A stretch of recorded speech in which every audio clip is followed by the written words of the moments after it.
إن الحمد لله نحمده ونستعينه ونستغفره ونعوذ به من شرور أنفسنا وسيئات أعمالنا من يهده الله فلا مضل له ومن يضلل فلا هادي له أشهد أن لا إله إلا الله وحده لا شريك له وأشهد أن محمدًا عبده ورسوله لا نبي بعده اللهم صل وسلم وبارك على عبدك ورسولك محمد النبي الأمي وعلى آله وصحبه أجمعين أما بعد فأوصيكم ونفسي بتقوى الله فقد فاز المتقون إذ قال الله تعالى في كتابه الكريم أعوذ بالله من الشيطان الرجيم بسم الله الرحمن الرحيم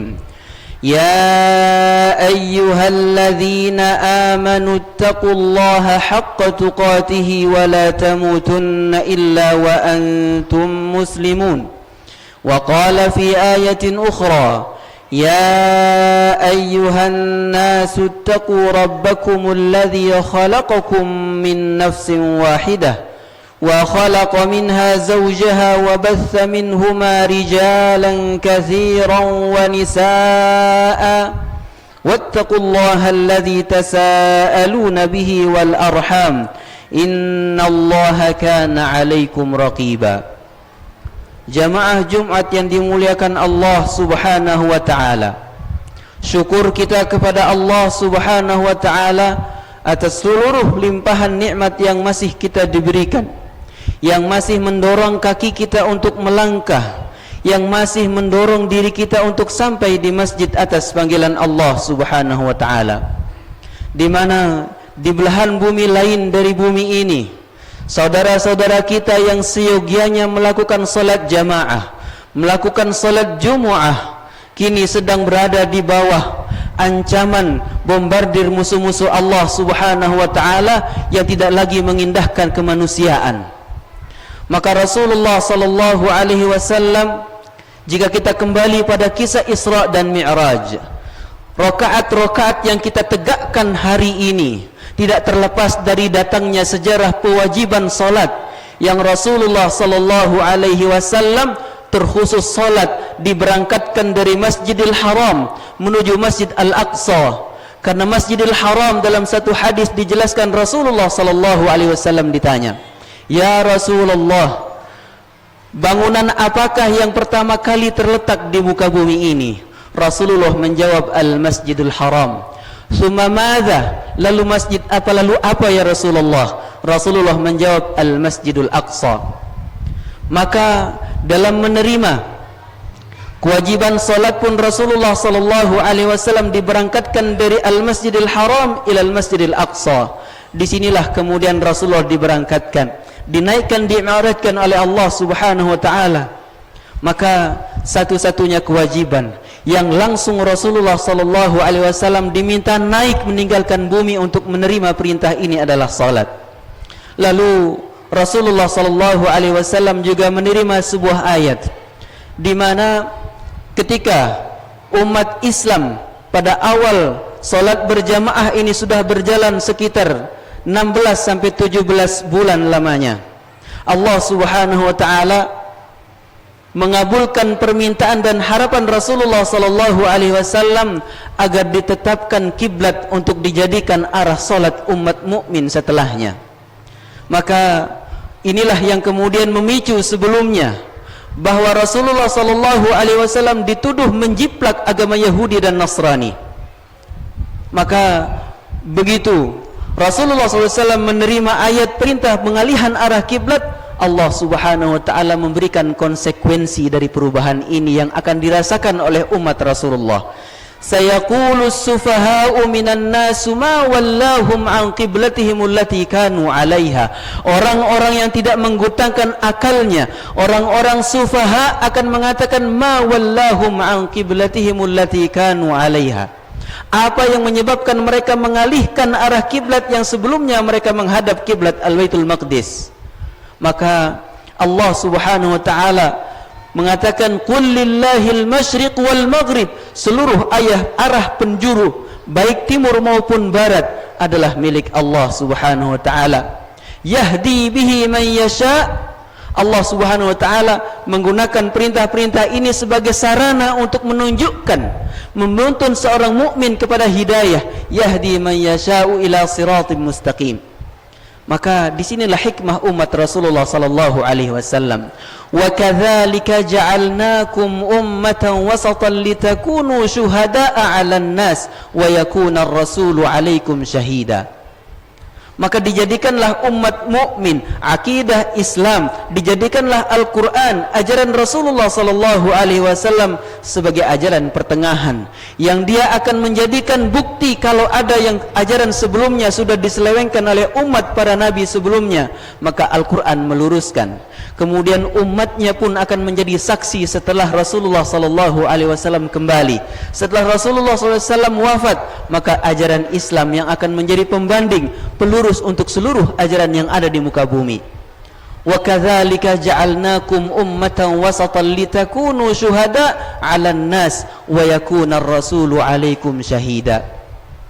Maka hikmah yang kemudian hari ini kita lihat Rasulullah sallallahu alaihi wasallam terwujud bukti dari apa yang disampaikan berabad-abad yang lalu, bahwa negeri yang diberkahi yang disebut dalam Al-Quran, yang disebut Al-Baitul Maqdis atau Al-Masjidil Haram allati barakna haulah, yang diberikan berkah seluruh di sekelilingnya. Maka Rasulullah sallallahu alaihi wasallam pernah ditanya oleh seorang sahabiyah, "Ya Rasulullah, aftina fi Baitil Maqdis." Ya Rasulullah, tunjukkan, berikan kepada kami fatwa terkait Al-Baitul Maqdis. Yang setelah Rasulullah SAW ditetapkan untuk menghadap Ka'bah, maka tetap Al-Baitul Maqdis atau Al-Aqsa ini menjadi kiblat yang harus kita muliakan. Karena Rasulullah SAW memerintahkan ketika ditanya tentang fatwa terkait Baitul Maqdis atau Al-Aqsa, Rasulullah mengatakan, itu datanglah menujunya, datangi tempat ini. Fa illam ta'tu fasallu fih, maka datangi lalu salatlah di situ. Fa illam ta'tu, kalau kalian tidak mampu menghadap atau datang ke tempat ini, maka fab'athu bi zaitin yusraju fihi al-qanadil, maka kirimlah barang beberapa tetes minyak zait untuk agar nyala lampu-lampu di situ bisa terang. Hadis ini begitu banyak riwayatnya, sebagian dikatakan dhaif, sebagian kemudian menyebutnya hasan dan juga sahihun hasan. Artinya ketika hadis ini semakin banyak meskipun ditengarai dhaif, maka dia saling menguatkan. Shadaqar Rasul, benar apa yang disampaikan oleh Rasulullah sallallahu alaihi wasallam. Bahkan Rasulullah SAW menyebutkan dalam hadis, acuan baik buruknya umat manusia di seluruh belahan bumi ini adalah baik buruknya orang-orang yang tinggal di Syam. Syam yang dimaksud tidak hanya Baitul Maqdis, akan tetapi seluruh wilayah yang disebut Syam pada masa Rasulullah sallallahu alaihi wasallam. Jamaah Jumat yang dimuliakan Allah Subhanahu wa taala, ada satu kalimat setelah ayat yang tadi saya bacakan. Rasulullah sallallahu alaihi wasallam menerima ayat ini setelah begitu panjang Rasulullah berharap agar kiranya ada kiblat yang tidak lagi menjadikan orang-orang di luar Islam itu mencemooh umat Rasulullah sallallahu alaihi wasallam. Qad nara taqalluba wajhika fis sama' falanwalliyannaka qiblatan tardah. Wahai Muhammad, kami lihat dan kami tahu wajahmu menengadah ke atas langit berharap arah kiblat yang tidak lagi bisa dicemooh oleh orang-orang yang Yahudi ataupun Nasrani pada masa itu. Falanwalliyannaka qiblatan tardah, kami akan hadapkan wajahmu kepada kiblat yang kau lebih ridha. Maka dari sinilah perintah Allah Subhanahu wa taala untuk kita menghadap kiblat ke arah Al-Bait Al-Ka'bah. Rasulullah sallallahu alaihi wasallam dengan sekian banyak pengikutnya pun kemudian akan terbagi dua untuk mengetahui siapakah yang betul-betul beriman kepada Rasulullah sallallahu alaihi wasallam terkait tentang kiblat. Wa ma ja'alna al-qiblata allati kunta 'alaiha illa lina'lama man yattabi'ur rasul. Perubahan kiblat yang sebelumnya kamu menghadap ke sana, Yang ini kami rubah illa lina'lama man yattabi'ur rasul, untuk mengetahui siapakah yang benar-benar mengikuti Rasulullah sallallahu alaihi wasallam. Lina'lama man yattabi'ur rasul mimman yanqalibu ala aqibaih. Ketika segala sesuatu terkait kiblat, sungguh terbukti maha benar Allah subhanahu wa ta'ala ketika kiblat antara Makkah ataupun Al-Baitul Maqdis atau Al-Aqsa, baik itu perubahan pada masa itu, maka sampai akhir zaman perkara kiblat ini akan menjadikan umat Islam terbagi dua. Lina'lama man yattabi'ur rasul, dari sinilah akan diketahui siapakah umat Rasulullah sallallahu alaihi wasallam yang benar-benar mengimani apa yang disampaikan oleh Rasulullah. Mimman yanqalibu ala aqibaih, atau akan muncul umat-umat Rasulullah yang hanya beriman secara sathi, kulitnya saja, yanqalibu ala aqibaih, membelakangi dengan punggung, tidak urus dengan urusan umat mukmin. Maka dalam satu pekan ini, genap hari ini hari ke-7 dari seluruh yang terjadi dan viral di tengah-tengah masyarakat kita di media sosial, sungguh apa yang terjadi di Baitul Maqdis Rasulullah sallallahu alaihi wasallam telah kabarkan, dan Rasulullah sallallahu alaihi wasallam mengibaratkan umatnya seperti satu tubuh. Al-mu'minun kal jasadil wahid, maka umat mukmin itu ibarat satu badan, satu jasad yang utuh. Idza ishtaka udwun, kalau saja salah satu anggota badan ini mengalami sakit, tada'a lahu sairul jasad, maka seluruh bagiannya, tada'a lahu sairul jasad bis sahari wal humma, seluruh badan akan ikut serta dengan minimal sulit untuk tertidur. Bahkan Rasulullah menyebut al-humma, meradang dengan demamnya. Maka bagian dari wujud iman kita kepada Rasulullah sallallahu alaihi wasallam terkait kiblat, yang pertama Rasulullah sallallahu alaihi wasallam diperintahkan untuk menghadap kepadanya, terkait tempat yang Rasulullah sallallahu alaihi wasallam lalui untuk menerima perintah salat yang kita tegakkan 5 waktu sehari semalam. Maka mari kita tulus untuk dalam salat kita panjatkan doa atas ketersediaan imam untuk memimpin kita, memohon kepada Allah subhanahu wa ta'ala, nasrullahi qarib, fathun qarib, kemenangan itu akan dekat. Maka Rasulullah sallallahu alaihi wasallam telah diingatkan dalam Al-Quran, ala inna nasrallahi qarib, ketahuilah bahwa pertolongan Allah subhanahu wa ta'ala itu sangat dekat. Ketika umat mukmin ini menyatu dengan satu akidah, satu ibadah yang sama, sirna semua perbedaan antara kita, karena yang menyatukan kita adalah Al-Quran. Aqulu qawli hadha fastaghfirullahal azim li wa lakum wa lisairil mu'minina min kulli dhanb istaghfiruh innahu huwal ghafurur rahim.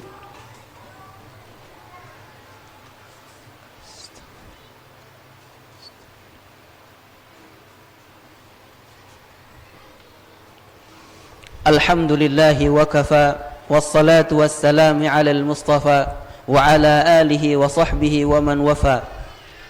Jamaah Jumat yang dimuliakan Allah subhanahu wa ta'ala, kembali Khatib Al-Faqir ini menasihati diri dan kita semua untuk selalu bertakwa kepada Allah subhanahu wa ta'ala.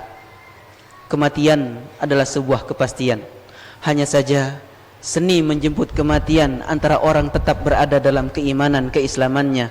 Sebagaimana setiap kali Jumat hadir, setiap kali mimbar ini diisi dalam hari Jumat, maka selalu nasihat, ya ayyuhalladzina amanu taqullah haqqa tuqatihi wa la tamutunna illa wa antum muslimun. Selalu kita dengarkan, wahai orang-orang beriman, bertakwalah dengan sebenar-benar takwa dan jangan pernah mati kecuali dalam keadaan muslim, kecuali dalam keadaan beriman. Maka harapan kita adalah al-husn dalam khatimah, baik dalam akhir kehidupan kita. Maka doa yang selalu kita panjatkan adalah Allahumma rzuqna husnal khatimah. Banyak para sahabat yang sengaja musafir dari Makkah, dari Madinah, hadir ke masjid Al-Baitul Maqdis untuk melakukan salat, untuk mengajarkan ilmu, untuk berbagi wejangan-wejangan Rasulullah sallallahu alaihi wasallam, bahkan berharap untuk wafat dan mati di tempat itu.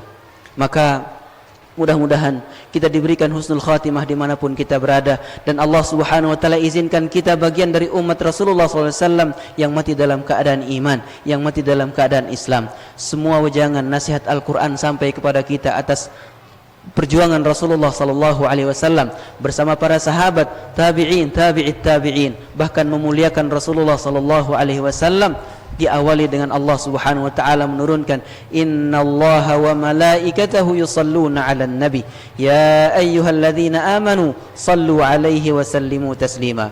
Allahumma salli wa sallim ala nabina Muhammad. Allahumma salli ala Muhammad wa ala ali Muhammad kama sallaita ala Ibrahim wa ala ali Ibrahim innaka Hamidum Majid. Allahumma barik ala Muhammad wa ala ali Muhammad kama barakta ala Ibrahim wa ala ali Ibrahim innaka Hamidum Majid. Allahumma ighfir lil muslimina wal muslimat. Allahumma izzil Islam wal muslimin wa ahlikil kafarata a'da'aka a'da'ad din. Allahumma wahid sufufal mu'minin. Allahumma inna naj'aluka fi nuhuri ulaika adh-dhalimin fi kulli biqa'il ardi ya rabbal alamin. Naj'aluka fi nuhurihim wa na'udzu bika min shururihim. Allahumma arina fi a'da'ika ajaiba qudratik wa hama اللهم أرنا فيهم عجائب قدرتك كما جعلت عادا وثمود وفرعون. اللهم إنك على كل شيء قدير عليك نتوكل يا رب العالمين. اللهم اجمع كلمة المسلمين في كل بقاع الأرض. اللهم من أراد سوءا بأمة نبيك في كل بقاع الأرض فرد كيده عليه يا رب العالمين. حسبنا الله ونعم الوكيل نعم المولى ونعم النصير. اللهم انصر المسلمين والمسلمات. اللهم انصر المجاهدين في فلسطين. اللهم انصر المجاهدين في كل بقاع الأرض.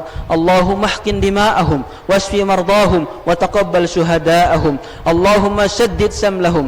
اللهم قوي مجاهديك يا رب العالمين. اللهم إنا نستهديك بهداية القرآن وثقنا برحمتك يا أرحم الراحمين. ثبتنا على دينك يا قوي يا عزيز يا مقلب القلوب. ثبت قلوبنا وقلوب المؤمنين على طاعتك واستقامة في دينك. لا حول ولا قوة لنا إلا بك يا قوي يا عزيز. سبحان ربك رب العزة عما يصفون وسلام على المرسلين والحمد لله رب العالمين. أقم الصلاة.